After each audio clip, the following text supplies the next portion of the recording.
Bapak Ibu peserta webinar yang berbahagia, seperti kita ketahui bersama bahwa di dalam dunia pendidikan saat ini mengalami kejadian yang luar biasa, ya, karena pandemi COVID-19 ini yang berpengaruh sangat luas, sehingga muncullah work from home atau WFH, belajar di rumah dan seterusnya, yang peran ibu sekarang menjadi ganda. Kemudian bermuncullah pembelajaran dalam jaringan yang lebih kita kenal dengan daring. Nah, untuk bisa berkelanjutan atau kita bisa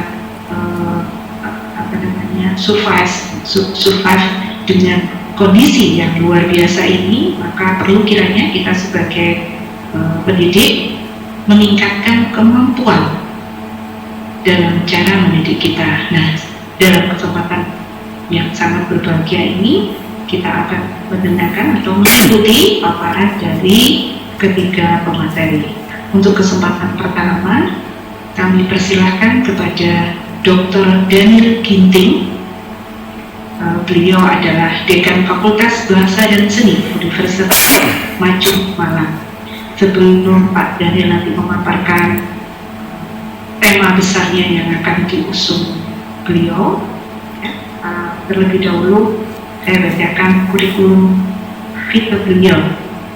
Jadi Pak Daniel ini adalah lulusan terbaik A-Teacher program dari University of Maryland pada tahun 2011. Jadi Bapak Ibu peserta webinar akan sangat beruntung bertemu dengan Bapak Dr. Daniel Ginting. Yang kedua, mengikuti Summer Institute di University of Maryland tahun 2011 juga, menjadi spesialis Indonesian Massive Open online course program yang didukung oleh RELO dari Kedutaan Amerika pada tahun 2018, sekaligus melakukan presentasi IMOOC atau Indonesia Open Online Course di Chicago pada tahun 2018. Ini sangat cocok sekali karena berkesinambungannya dengan tema besar yang akan dibawakan oleh Bapak Dr. Daniel Ginting, yaitu integrasi teknologi ke dalam pembelajaran. Bapak Dr. Daniel Ginting, siap Bapak? Oke, siap Bu. Ya, waktu kami persilakan untuk Bapak. Monggo Bapak. Terima kasih. Assalamualaikum warahmatullahi wabarakatuh. Bapak Ibu sekalian, selamat siang. Mohon izin untuk screen share supaya nanti fokus ke screen share, jangan fokus di wajah saya ya, tapi fokusnya di slide. Baik Bapak Ibu, terima kasih.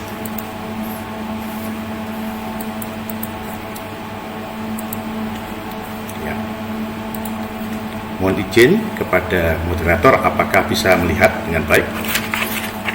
Bisa Bapak. Terima kasih. Sangat jelas. Oke. Ya, baik Bapak Ibu, peserta webinar cara pembelajaran daring efektif dengan media dan conference class. Topik webinar kita adalah topik yang hangat dibicarakan pada saat ini. Seperti apakah pembelajaran daring yang efektif di masa new normal? Yaitu sebuah masa yang tentunya mengharuskan kita mengubah cara berpikir, cara bersikap, menyingkapi keadaan namun tetap awas terhadap kondisi pandemi. Bagi kita sebagai pendidik, tentunya keadaan ini tidak mengurangi kadar produktivitas dan kreativitas, menghasilkan ide-ide baru agar pendidikan terus terselenggara dengan baik. Nah, sekarang lihat slide 2. Pernahkah Bapak Ibu berada dalam keadaan seperti ini? Bapak Ibu berada di dalam sebuah kemacetan, sementara dalam waktu yang tidak lama lagi harus menghadiri pertemuan penting, menghadap pejabat penting misalkan, atau menghadiri upacara yang tidak bisa diwakilkan, atau urusan bisnis lainnya. Apa yang Bapak Ibu rasakan?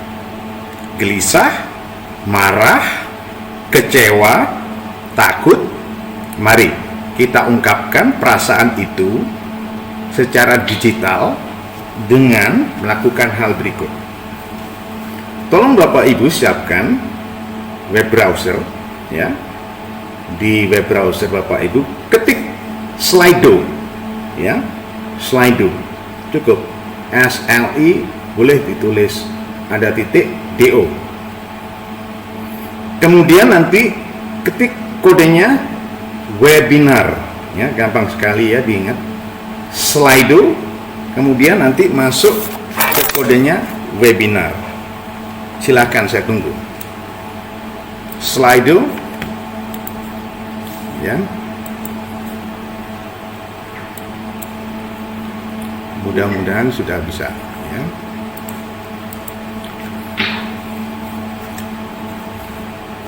Ini ya Bapak Ibu ya. Jadi Slido, kemudian nanti masuk kodenya webinar. Oke.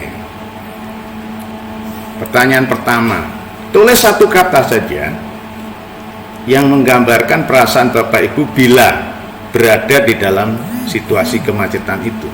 Silakan Bapak Ibu. Ya, masuk ke Slido tadi.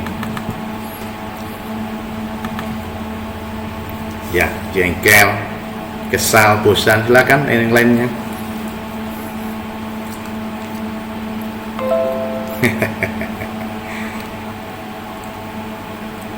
Ya, saya tunggu ya yang lainnya.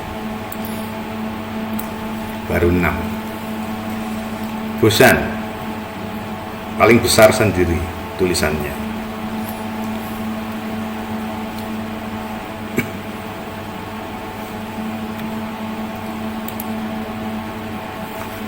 Silakan. Bosan, bingung, tapi masih bosan yang paling dominan di sini. Silakan Bapak Ibu, saya tunggu partisipasinya.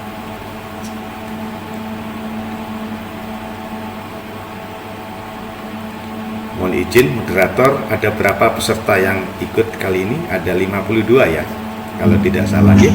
Ya, 52. Iya. Pak, ada 52. Ya. Masih 8 Bu, Ibu. Jadi kalau Bapak Ibu lihat itu di 9 ya, masih 9. Bosan, capek, panik, bosan. Ya. 10. Satu saja kata, satu kata yang menggambarkan perasaan Bapak Ibu bila berada di dalam situasi kemacetan seperti itu.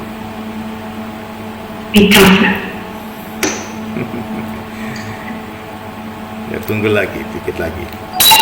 Nah, ini kata panik sudah mulai kelihatan dominan, sudah mulai besar.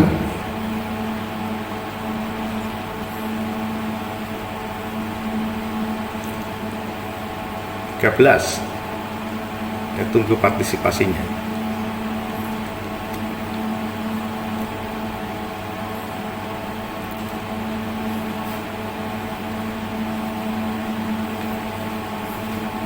Nah, kalau dari sisi metodologi, ahlinya kan Bu Nini itu ya. 13 sudah cukup representatif ya Bu ya. Jadi kelihatan sekali bahwa ungkapan yang paling menonjol adalah bosan dan panik, ya, bosan dan panik. Nah, sekarang saya tanya, pilih apa tindakan Bapak Ibu untuk mengatasi masalah yang tengah terjadi itu. Monggo, silakan dipilih. Nggak kelihatan marah-marah itu nomor 1. Enggak. Satu orang sudah marah-marah ya. Dari Gojek. Mudah-mudahan ada Gojek di jalan tol itu ya. Lewat mana Gojeknya? Ada yang diam 1000 bahasa. Jalan kaki. Jalan kaki. Monggo. Jalan kaki 5 kilo langsung kurus nih. Belum ada yang milih menangis nih. Oh, baru saya bilang langsung ada yang milih. Menangis 7%.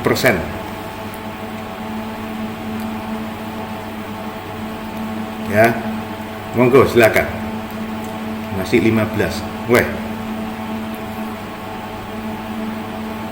Oke, kelihatan untuk 15 sampel yang paling menonjol adalah 16. Ayo, saya tunggu sampai 20 ya. Sampai 20 partisipan menelpon pihak yang punya urusan dengan acara. Kelihatannya cukup dominan ya. Dari Gojek, untung-untung kalau ada Gojek ya dalam tol itu biasanya aja sulit ya.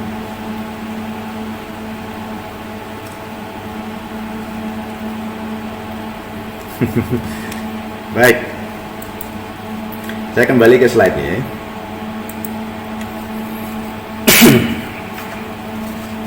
Jadi Bapak Ibu, waktu terus berjalan, tamu sudah menunggu, keputusan harus diambil.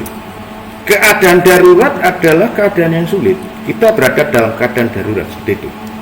Karena memang kita tidak pernah memprediksi bahwa peristiwa itu muncul begitu saja.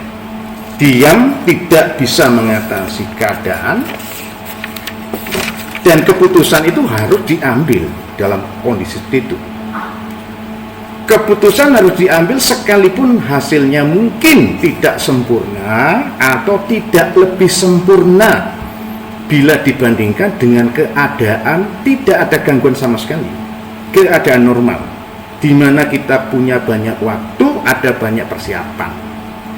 Tetapi toh dalam keadaan itu seperti Bapak Ibu pilih tadi, kita masih bisa mengambil keputusan, yaitu menelpon sehingga orang yang punya acara itu tidak kecewa.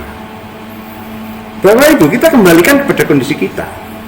Kondisi pandemik membuat satuan pendidikan go online.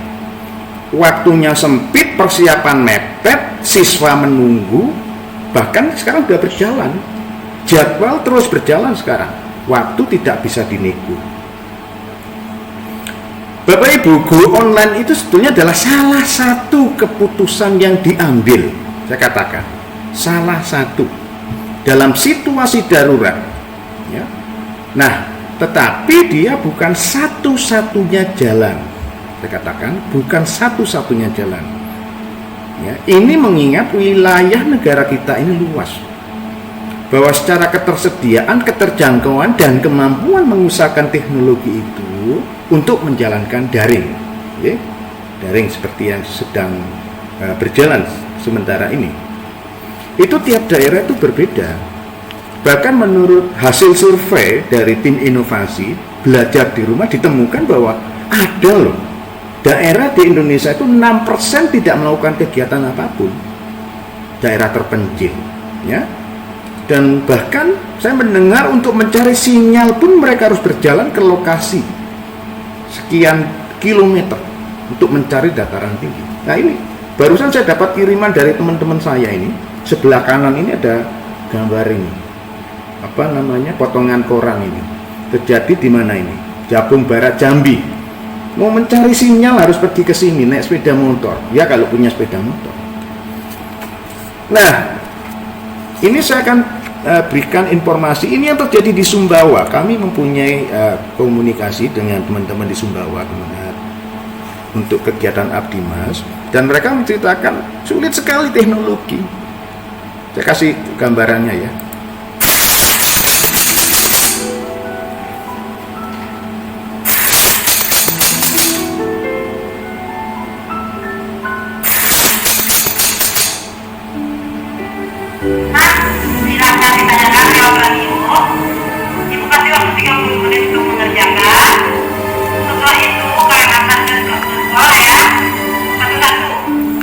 Jangan lupa maskernya dipakai ganti. Tolong dikasih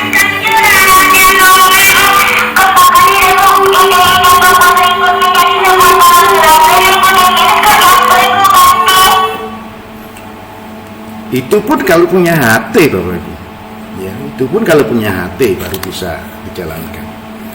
Jadi, sementara apabila secara ketersediaan, keterjangkauan, dan kemampuan wilayah itu bisa mengusahakan teknologi, ya monggo daring dijalankan. Nah, jadi begini Bapak Ibu. Jadi keadaan kita ini oleh ahli itu disebut ERT, Emergency Remote Teaching, mengajar daring darurat. Ya, darurat seperti apa udah jelas toh tadi contohnya. Saya tidak usah mengulas lagi. Mengajar daring darurat itu apa indikasinya? Pertama, terbatas di dalam merencanakan dan merancang kelas daring lah ya. Bagaimana kita bisa merancang kelas daring dengan baik? Nah, orang waktunya aja sudah terbatas. Mendadak, lah kalau mendadak ya jelas tidak bisa. Semuanya sudah terbiasa offline, dari mana pengalamannya? Itu nomor 2. Pengalaman mendesain cara mengajar daring sudah terbatas. Kalau sudah terbatas pengalaman, waktunya, kalau ditanya administrasinya nanti online gimana, keuangannya online gimana, konselingnya online gimana, perpustakaan, laboratorium, biro penanganan kendala teknis gimana, itu support sistemnya sudah tidak ada tapi tidak siap. Nah, tidak semua juga merasa nyaman dengan format mengajar daring. Waktunya terbatas, gimana kita mengukur kualitas desainnya? Lihat, itu Bapak Ibu. Jadi ERT itu berbeda dengan kelas yang memang di awal disiapkan daring. Ada cukup waktu, ada banyak training, disupport oleh banyak tenaga dan support system. Jadi apa implikasinya Bapak Ibu? Implikasinya adalah ekspektasi kita untuk kelas daring ini yang realistis, gitu loh. Realistis dalam hal apa? Capaian pembelajarannya, kegiatannya, bobot penilaiannya dan seterusnya. Itu yang saya maksud.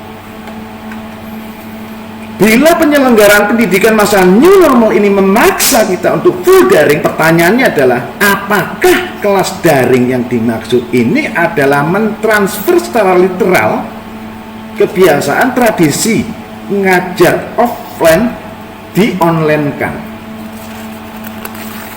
Ini pertanyaan basic Pak Ibu. Apakah begitu?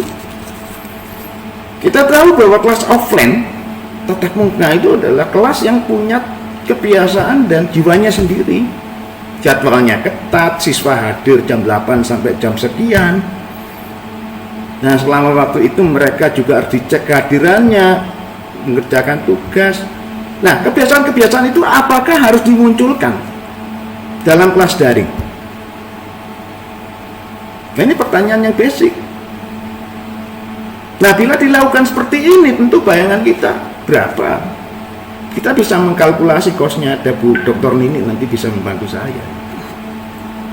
Kuotanya berapa? Belum lagi supporting teknologinya. Tinggal kelas daring itu bukan semata-mata yang offline langsung didaringkan begitu saja. Bukan. Jadi setidaknya Bapak Ibu, kelas daring itu ada 2 pendekatan. Ini saya ngomong hanya 2 aja dulu ya. Memang ada 2. Saya mulai dengan yang sinkronik. Kita tadi sudah mencoba dengan slide. Jadi aplikasi tadi contoh model sinkronik. Ya. Jadi yang saya tekankan bukan aplikasinya Bapak Ibu, tetapi kepada esensinya. Esensi kegiatan interaktif real time itu yang penting. Di mana Bapak Ibu bisa berkomunikasi interaktif dengan saya. Sinkronik itu digunakan sebagai triggering event, pemecah kebekuan dan keheningan. Guru dan siswa hadir berinteraksi tatap muka atau chatting, tidak usah tatap muka, nggak masalah. Setelah bertemu, guru menyapa, siswa merespon, ada perhatian, siswa senang karena dapat perhatian. Singkat kata, model sinkronik itu bisa menjadi media membangun konektivitas guru dan siswa. Jadi media sinkronik dijadikan media juga untuk mengatasi masalah yang urgent. Seringkali siswa, Bapak Ibu, mengeluh, nggak paham topik yang diajarkan guru lah. Memang topiknya baru dan sulit. Jadi mereka perlu jawaban instan. Ya banyak memang sumber informasi di internet, tapi kan penjelasannya itu harus dicermati dengan baik, dan kadang jawabannya tidak bisa langsung karena sumbernya bermacam-macam di internet. Nah, itulah fungsi dari sinkronik. Jadi ada pertanyaan, ada kesulitan, guru jawab. Kemudian masalahnya muncul gini Bapak Ibu. Loh Pak, wong siswa itu dikasih kesempatan ke ora takon. Pertanyaan ini jawabannya mudah. Nah gimana mau tanya, wong siswanya ngerti? Iya kan? Ya buat apa? Siswanya udah ngerti. Nah, waktu kedua bisa saja gurunya kurang mampu memancing sebuah interaksi, memancing mereka untuk bertanya. Jadi kualitas pertanyaannya, kualitas interaksinya. Dan yang ketiga yang paling penting, mereka nggak kerasan. Coba Bapak Ibu lihat slide berikutnya. Ada dua kelompok manusia di sini. Gambar 1, gambar 2 ya. Dua-duanya melibatkan lebih dari satu orang. Dua-duanya doyan soto ayam, saya yakin. Tapi dua-duanya punya suasana hidup yang berbeda. Gambar 1 orangnya lebih guyup, lebih terbuka, banyak bicara. Ya jelas dong, berarti orang ngomong ya piye. Rumahnya nggak jadi nanti. Gambar 2 nggak kalah juga, banyak orangnya, lebih canggih lagi alatnya, tapi mereka tidak saling mengenal, sibuk dengan gadgetnya masing-masing.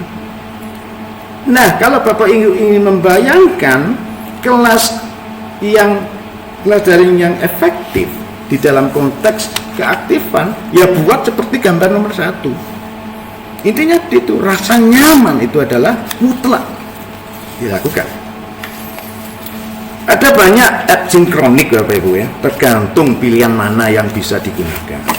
Ya, tergantung sesuai dengan kebutuhan dan kemampuan.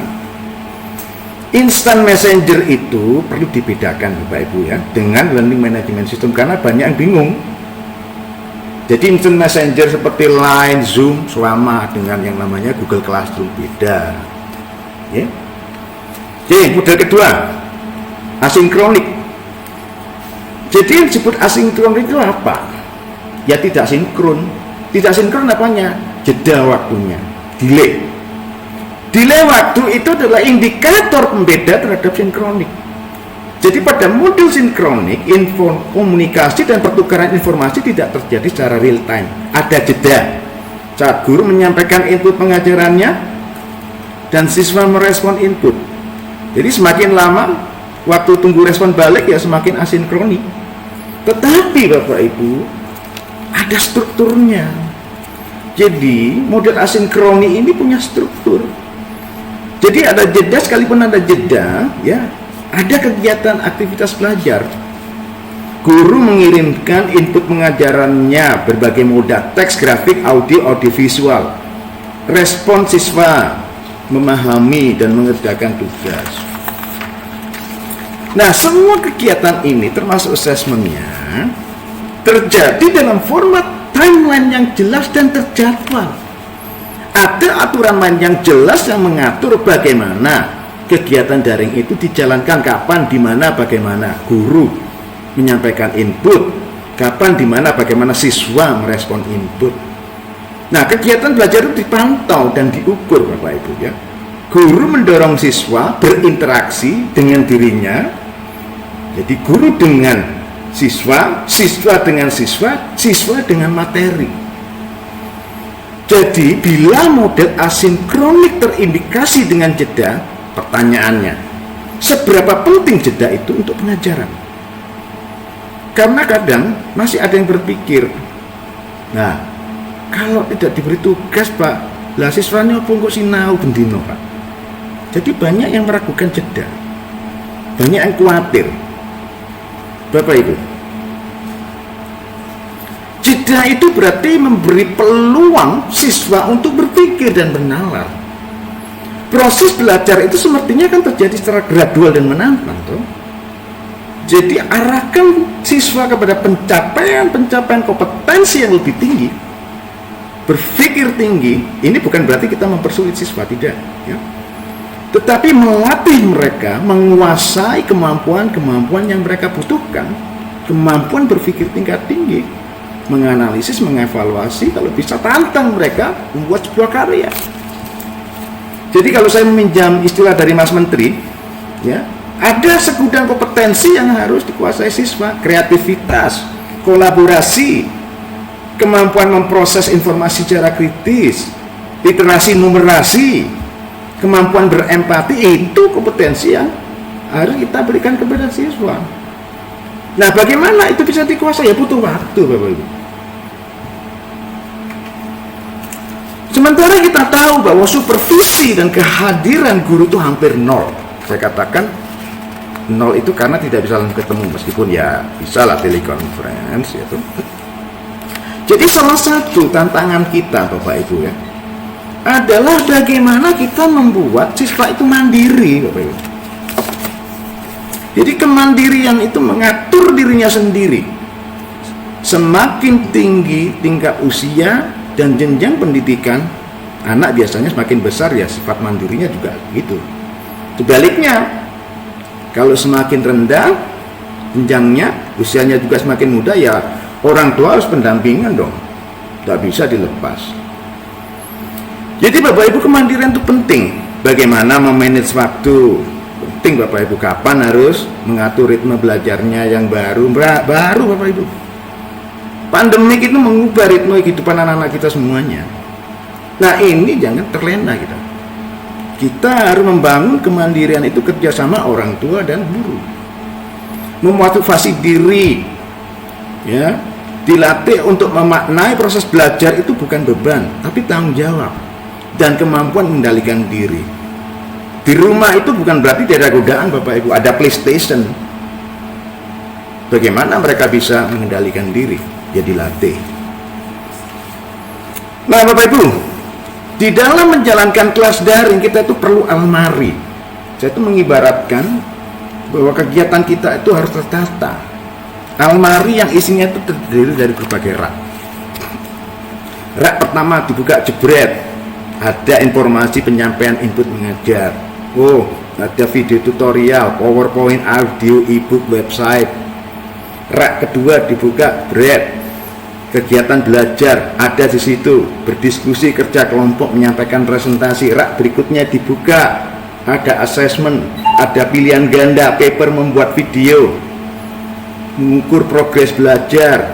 Rak berikutnya dibuka, ada daftar siswa, keaktifannya. Rak berikutnya dibuka, kita bisa berkomunikasi dengan peserta.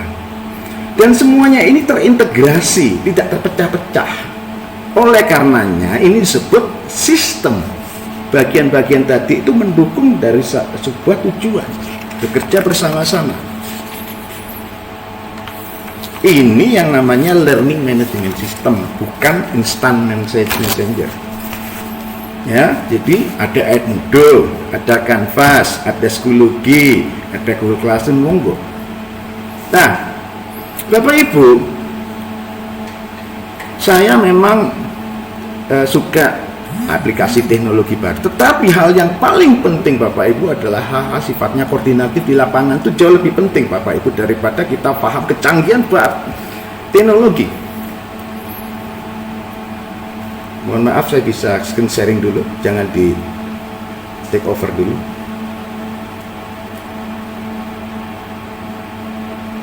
Mohon diizinkan. Ya, mohon Pak, sebentar.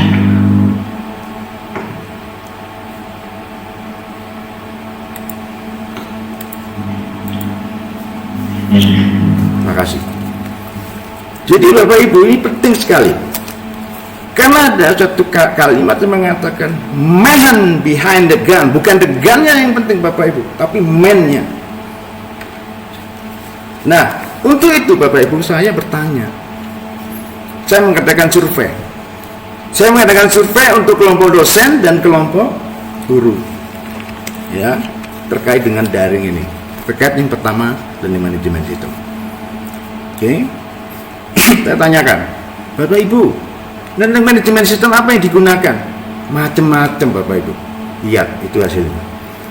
Dosen milih MS Team, guru milih psikologi. Tetapi kalau kita lihat bagian-bagian pernik-pernik warna-warni ini, indikasinya apa? Ada keragaman learning management system itu Bapak Ibu. Ya, jadi setiap orang itu punya ego sektoralnya masing-masing Bapak Ibu, meskipun ada sisi suara mayoritas.